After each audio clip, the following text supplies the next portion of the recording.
My fiancée said, "I'm giving your motorcycle to my brother for his birthday.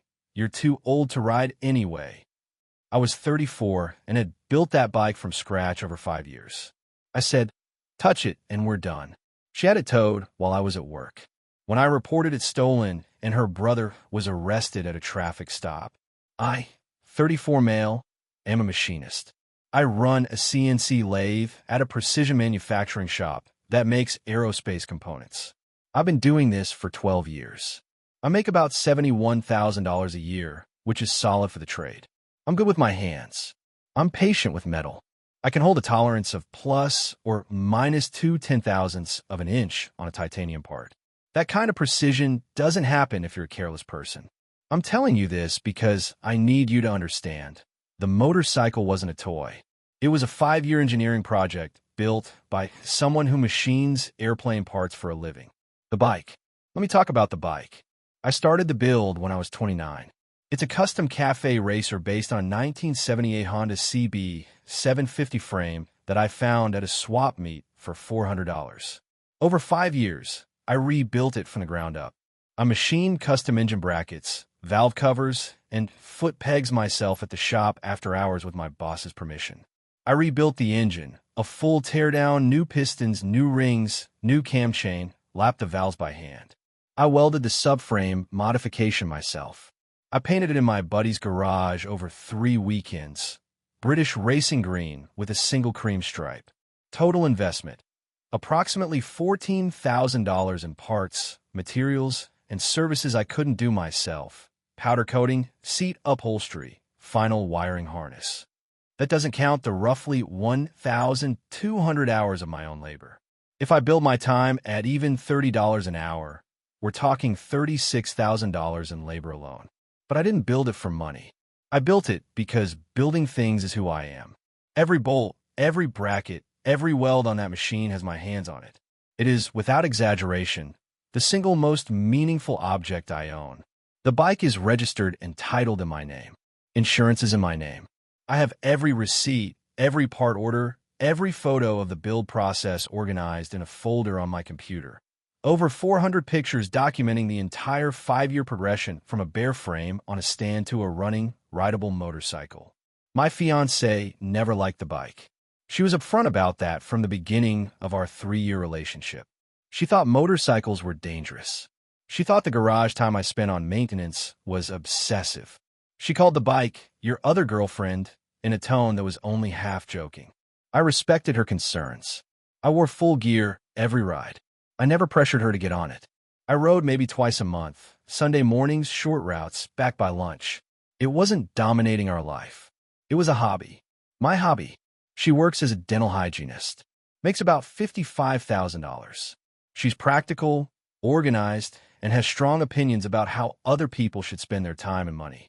When we got engaged about 8 months before this story, one of the first things she said was, "I assume the bike goes once we're married, right?" I said no. She said, "We'll talk about it." I said, "There's nothing to talk about. The bike stays." That conversation happened 3 more times over the next several months. Each time, her position hardened. It wasn't just about safety anymore. It was about maturity and priorities. She said a 34-year-old engaged man shouldn't be playing with motorcycles. She said the garage space would be better used for storage. She said she wanted to convert the single-car garage into a home office for herself. Each time, I said no. The bike stays. Then, about 5 weeks ago, she brought her brother into it. Her brother is 26. He's a valet parking attendant at a hotel. He makes maybe $28,000 with tips. He's not a bad kid, but he's the kind of person who's always between things, between jobs, between apartments, between plans that never quite materialize. He'd been talking about wanting a motorcycle for about a year. He didn't have a license for one, didn't have the money for one, didn't have the discipline to build or maintain one. But he wanted one, and in their family, wanting something was apparently step 1 of a 3-step plan, where steps 2 and 3 were someone else provides it. My fiancée sat me down on a Tuesday night and said, completely serious, "I've decided I'm giving the bike to my brother for his birthday. It's next month. He's been wanting a motorcycle forever. You barely ride it, and honestly, You're too old to be on that thing anyway. I'm 34. 34. I'm a machinist who can deadlift 315 pounds, and I play in a recreational softball league on Wednesdays. I'm not exactly applying for an AARP card. I said, you're not giving anyone anything. That's my bike. I built it. She said, we're getting married. What's yours is mine. And I think it's a generous gift that solves two problems. My brother gets what he wants, and we get the garage space. That bike is titled to my name. It's registered to me. It's insured by me. It's not a marital asset because we're not married yet. And even if we were, you don't get to unilaterally give away someone's property. You're being selfish. It's a motorcycle. He's my brother. I looked at her and said, very clearly, touch it and we're done. She rolled her eyes. You'd end an engagement over a motorcycle? I'd end an engagement over someone stealing my property. Yes. She called me dramatic and went to bed. I thought that was the end of it. I genuinely believed the conversation was over. That was my mistake. 2 weeks later, on a Thursday, I went to work at 6 a.m. like always. Came home at 4:30 p.m. Pulled into the driveway. Opened the garage. The bike was gone. The cover was on the floor. The battery tender was unplugged and coiled neatly on the workbench. The spot where my motorcycle had sat for 3 years was empty. Just oil stains on the concrete where it used to drip. I stood in that garage for about 30 seconds. Then I walked inside. She was on the couch, casual as anything, watching something on her phone. She looked up and said, before you freak out, where's my motorcycle? I had it towed to my brother's place. It's his birthday present. I arranged a flatbed this morning after you left. It's done. And honestly, once you calm down, you'll see this was the right. Who towed it? A towing company. I found them online. Did you sign for the tow? Yes. On a vehicle you don't own, aren't registered on, and aren't insured on? She blinked. That question hadn't occurred to her. I said, I'm calling the police. She laughed. Actually laughed. You're going to call the police? Over a motorcycle? They're going to laugh at you. My titled, registered, insured vehicle was removed from my property without my knowledge or consent. That's theft. It's not theft. I'm your fiancé. I live here. You don't own the bike. You don't own this house. Your name isn't on the title, the registration, or the insurance. You had a vehicle towed that doesn't belong to you and gave it to someone else. That is textbook theft. I called the police non-emergency line from the garage. She followed me out, suddenly less confident. She said, you're really doing this? And I said, I told you what would happen. You did it anyway. The officer who came was professional. He took my statement. I showed him the title. I keep in my fireproof lockbox. I showed him the registration. I showed him the insurance card. I showed him photos of the build process on my phone, proving the bike was mine. I gave him the description, 1978 Honda CB 750, custom cafe racer, British racing green with cream stripe, specific modifications. He asked my fiancée for her side. She told him she was my fiancée and that we were having a disagreement about shared property. He asked if her name was on the title. She said no. He asked if she had written authorization to move the vehicle.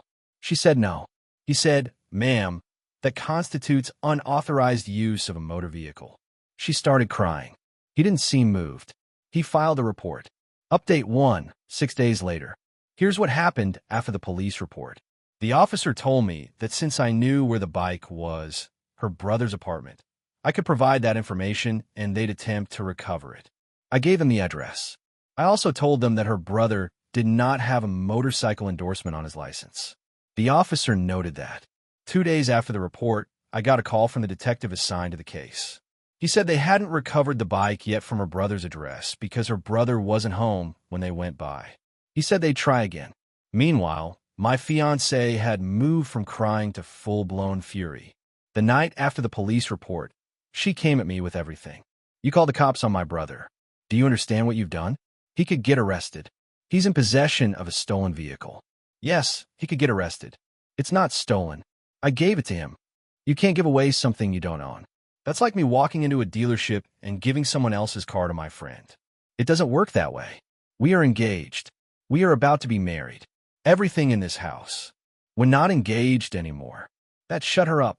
I took the ring out of my pocket. I've been carrying it since the day I found the garage empty because I knew this moment was coming, and I set it on the kitchen counter. It was a $3,800 ring. Modest by internet standards, significant by mine. She stared at it.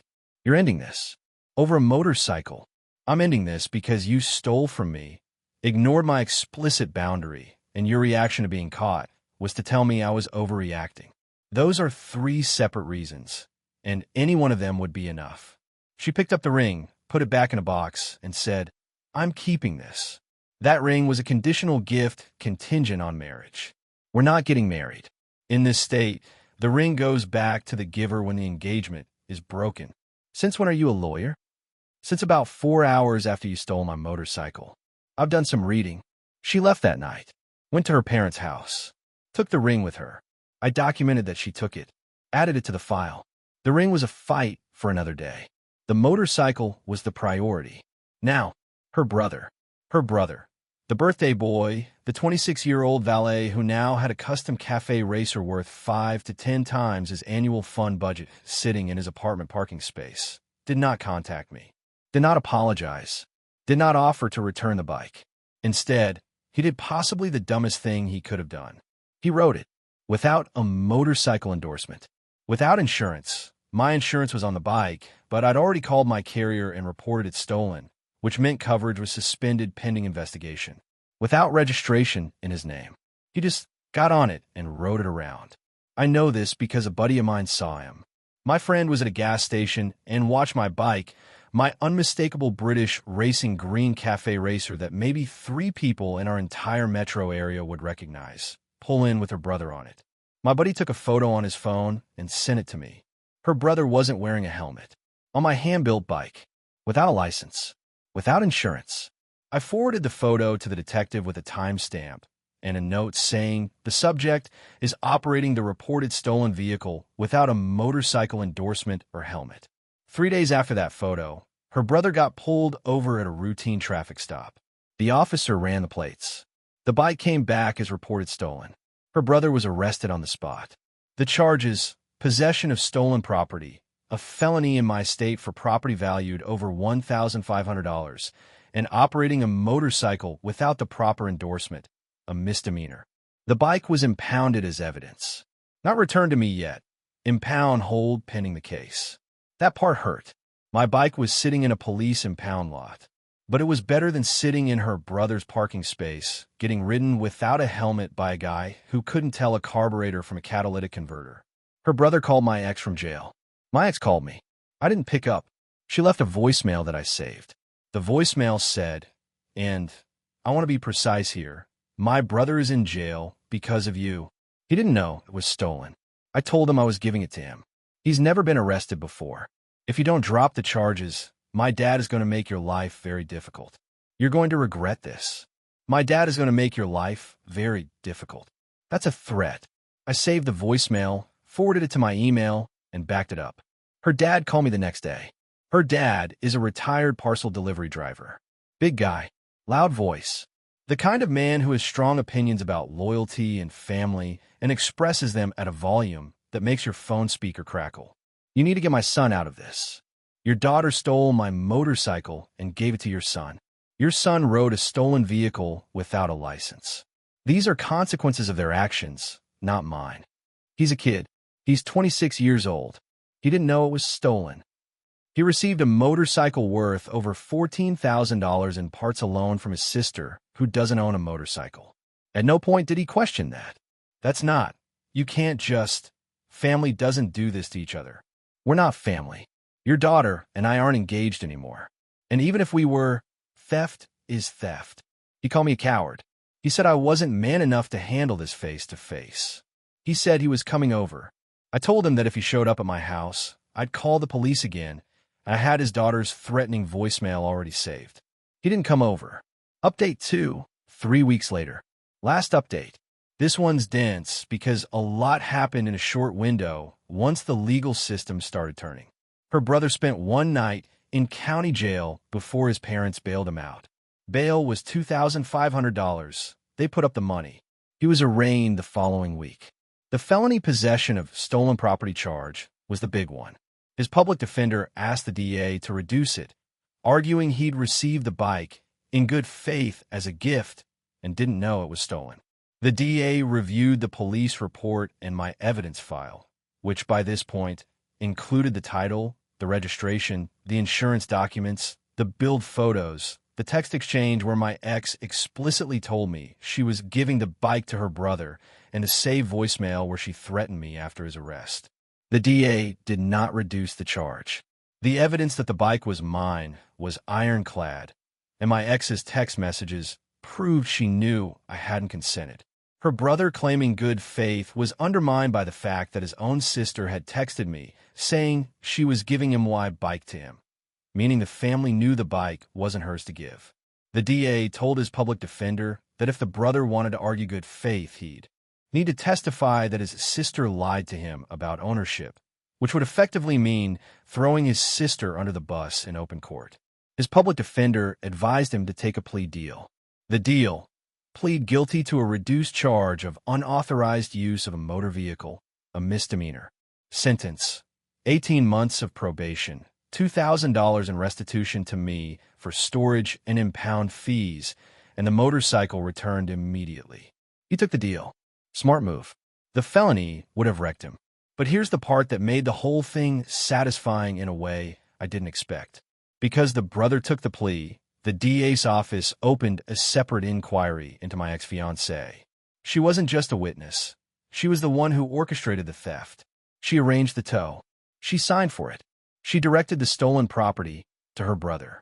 The brother's plea deal explicitly stated that the vehicle was provided to him by a third party without lawful authority, and that third party was my ex. The detective called me about 10 days after the brother's plea. He said the DA was considering charges against my ex for theft of a motor vehicle. Not possession, actual theft, because she was the one who had the bike removed from my property and transferred to someone else. The brother just received it. She was the one who took it. In my state, theft of property valued between $5,000 and $25,000 is a Class 3 felony. The bike's documented value, based on parts receipts, comparable builds, and the insurance valuation I'd submitted when I insured it, was approximately $14,000. A felony for giving her fiancé's motorcycle to her brother as a birthday present. Her family's attorney, they'd hired one at this point, the same one handling the brother's case, contacted the DA and proposed a deal. My ex would plead no contest to a misdemeanor theft charge, pay full restitution for any costs I'd incurred, and serve 2 years of probation. In exchange, the DA wouldn't pursue the felony. The DA asked for my input as the victim. The victim liaison called me and asked if I had any objections to the proposed resolution. I thought about it for exactly one evening. Here's what I weighed. On one hand, she stole my motorcycle. She'd been warned. She did it while I was at work. She arranged a flatbed tow of a vehicle she had no legal right to touch. She gave it to her brother, who rode it without a license, without insurance, without a helmet. When caught, she threatened me. Her family tried to bully me into dropping it. At no point did anyone in that family say we were wrong. On the other hand, a felony would follow her for life. She's a dental hygienist. Most healthcare positions require background checks. A felony conviction could cost her career and her professional license. She's 30 years old. I told the victim liaison I had no objection to the misdemeanor plea, but I wanted full restitution, $2,000 in impound and storage fees, $350 for the new garage lock I'd installed, and $185 for the inspection I had a mechanic do on the bike after recovery to ensure her brother hadn't damaged anything during his unlicensed joyrides. Total restitution, $2,535, plus 2 years of probation, plus a misdemeanor theft conviction on her record. She took the deal. She had to. The bike was released from impound on a Wednesday afternoon. I took the day off work. I drove to the impound lot with my buddy who has a truck and a trailer. The impound clerk processed the release. I walked into the lot, and there it was, my British racing green cafe racer, sitting between a beat-up Nissan and a work van, covered in dust, with a yellow impound tag wired to the handlebar. I stood next to it for a minute, checked it over. A few new scratches on the tank, Minor, probably from the impound lot, not from riding. The valve covers I'd machined myself were intact. The seat was dirty, but undamaged. Everything else looked right. My buddy helped me load it onto the trailer. On the drive home, he said, "You good?" I said, "I will be once it's back in the garage." We unloaded it. I rolled it into the garage, put it on the center stand, plugged in the battery tender, and put the cover over it. Then I stood there for a minute looking at the shape of it under the cover, and I'll be honest, my eyes got wet. Not because of the drama, or the legal stuff, or the breakup. Because I'd spent 5 years building that machine with my own hands, and someone had tried to take it from me like it was a piece of furniture they didn't want anymore, and it was home now. I cleaned up, locked the garage, new lock, keyed to only me, and went inside. The aftermath, briefly. Her brother has 18 months of probation and a misdemeanor on his record. He still works as a valet, but the conviction means certain hotel chains won't hire him. Some run background checks on valet staff because they're handling expensive vehicles. Ironic, given that his whole problem started because he couldn't keep his hands off someone else's vehicle. My ex has 2 years of probation and a misdemeanor theft conviction.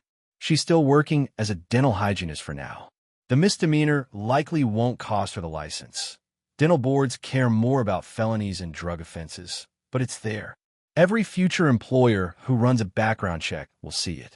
Every apartment application that asks, "Have you been convicted of a crime?" will require a yes. The ring.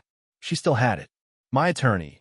Yes, I got an attorney for this part, $1,500 retainer, sent a demand letter for the return of the engagement ring based on our state's conditional gift statute. She returned it through her attorney within 10 days. I sold it for $2,200. Resale, again, is brutal, and put the money toward my legal costs. Net out of pocket after restitution and the ring sale. Roughly $1,400 in legal fees I'll never get back. Consider it the cost of learning exactly who I was about to marry. Her mom called me one final time. She didn't yell. She sounded tired. She said, "My son has a record. My daughter has a record. Over a motorcycle." I said, "Over your daughter stealing a motorcycle and your son riding it." I didn't create this situation. I warned her. She did it anyway. She said, "I hope you're happy." I said, "I'm not happy. I'm relieved. There's a difference." She hung up. That was the last contact. The bike is in my garage. I replaced the battery, changed the oil, cleaned the carbs, and took it out last Sunday morning for the first time since the whole mess started. Rode for about 40 minutes. Smooth as ever. The engine note, that particular CB 750 inline-4 sound that anyone who's heard one recognizes, filled my helmet, and I just breathed. I came home, backed it into the garage, put the cover on, and locked up. My garage. My bike. My lock. My life. That's it. That's the whole story. 5 years of building and 5 weeks of chaos. And at the end of it, the bike is exactly where it belongs, and the people who try to take it are exactly where they put themselves.